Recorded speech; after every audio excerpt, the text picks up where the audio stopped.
This is Afscme News. Afscme leaders continue to protect the jobs and quality service at Miami's Jackson Memorial Hospital. Another huge legal victory is won for public employees. Afscme was on alert for bills that could hurt public employees during the legislative special session. The organization warns workers of potential problems before and after the 2010 election. For Vivine Dixon Shim, the mission was clear: find a way to preserve the lifeline of the South Florida community and keep Jackson Memorial open. The quality of care and human component has long been the reason the hospital has been renowned as a trauma center and one of the top urgent care facilities in the world. We have the best trauma, we have the best neonatal. We are the best. We are the #1 hospital. We don't turn anybody away. Our emergency room is accessible at all times for the citizen of Dade County.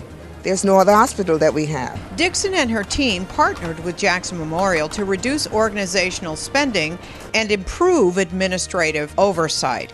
Cost overruns threatened to close the facility, which would have devastated the community. So I am sure that the citizen of Dade County had some concerns as well. So of course, they reconsider and they asked her to go back and come up with a proposal, which she did yesterday. The board met, and that involved the union as well, to come up with a proposal that's amicable and so that they can work with.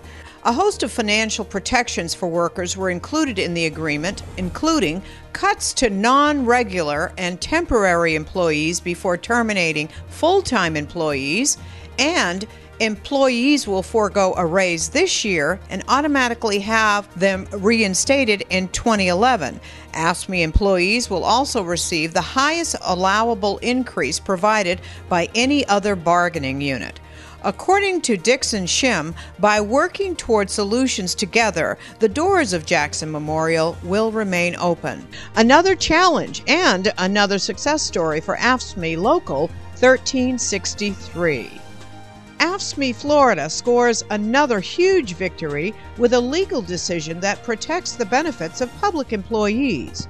Alma, tell me how important this legal decision we were talking about. Tell me about that, and why is it so significant? Gail, in order for us to continue in our quest to make sure that public employees, school board employees, are fairly compensated, we have to protect their benefits. And in this instance, the Polk County School Board unilaterally, all by themselves, changed the health insurance benefits of all these school board employees and told them, either take it or leave it, and we're doing you a favor. And it took us months and months to be able to get that turned around. It is a precedent-setting decision. It is not like any other decision that we've ever seen before, where the Public Employee Relations Commission has said to the Polk County School Board, look, you can't do that. And Afscme stood there for those employees and made sure that money was not being taken out of their paychecks and that they had a voice in how their benefits were going to be determined in something so critical like their health care benefits. And if they were allowed to do that, God knows what the other 66 counties would have done. They would have followed suit. Is that not correct? It's absolutely true. We have to protect each and every county, because if we let one county get away with it, then 67 counties get away with it.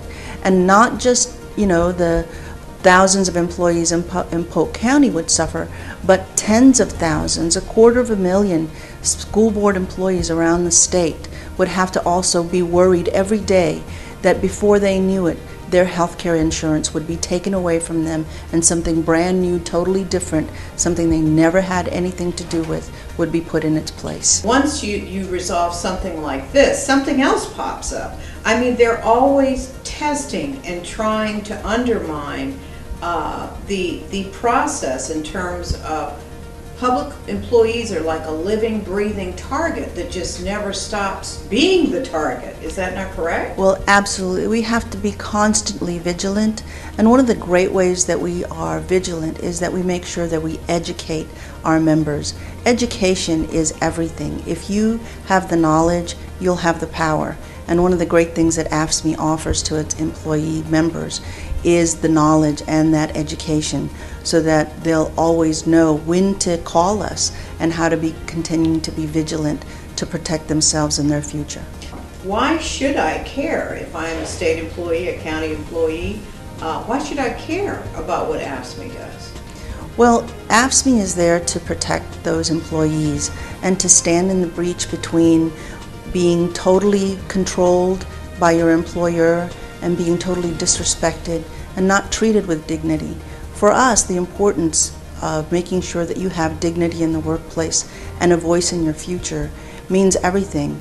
And whether you work for the state or you work for the city or the county, or in this case the school board, having a voice and having someone stand for you and protect your interest and care for your family makes all the difference in the world. Very good, Alma. Thank you so much, and thank you for joining us on Afscme News. Thank you so much, Gail. It's always great to see you. When the governor made his surprise progress. The special session may have been called to deal with the oil spill, but Afscme was ready for anything. Special sessions are notorious for add-ons and surprises that could undermine the organization. Even though they may be dealing with another issue, you have to keep your eyes on them every day, every minute that they're up here, because they will sneak something in that will try and take your retirement, take your benefits, take your pay. That's why we're up here all of the time, that they're up here, we're watching them, we're making sure that they don't attack our members at the Capitol. We're watching them. Governor Charlie Crist called the special session to push legislation that would place a constitutional amendment on the November ballot mandating a permanent ban on offshore drilling. But within 49 minutes, House Speaker Larry Creedle adjourned, refusing to act. The Senate followed suit shortly thereafter. It's taxpayers' money they're spending, and I was here to see what they were going to do this day, and it appears that they've done nothing. The House open and closed. I'm just devastated. I am devastated that they didn't take up this issue. The governor called this special session to take up this issue, and it's almost like we're going to defy the governor. And it's not about the governor. It should be about the community. The amendment would have allowed Floridians to vote for a permanent ban, up or down. But voters will never have that opportunity because it had to happen by August 5th. It looked like the Senate would at least consider the issue, but it voted 18-16 to end the session, and the House voted 67-44 along party lines. Well, the Republican legislature refused to listen to the voters. They didn't even give them the right to make a decision on whether to ban drilling in Florida waters. Even if you oppose the ban, you should at least allow the voters to have a voice. They decided today to not let the voters' voice be heard. And I think it's a travesty of the legislative process. The governor called us back for a purpose. We could have passed that, put it on the ballot, let the voter decide. Instead, we decided to do nothing. And I think that's a waste of taxpayer money. And I really fault the Republican leadership for doing what they did today.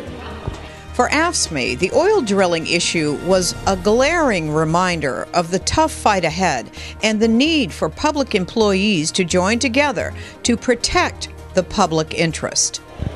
Florida may face a $5 billion budget deficit last year. Because there's not going to be any federal stimulus money, that means they're going to look to cut that out of the agencies, cut that out of the retirement system, cut that out of the benefits. Wall Street is coming after our retirement, and they're going to use this budget deficit to do that.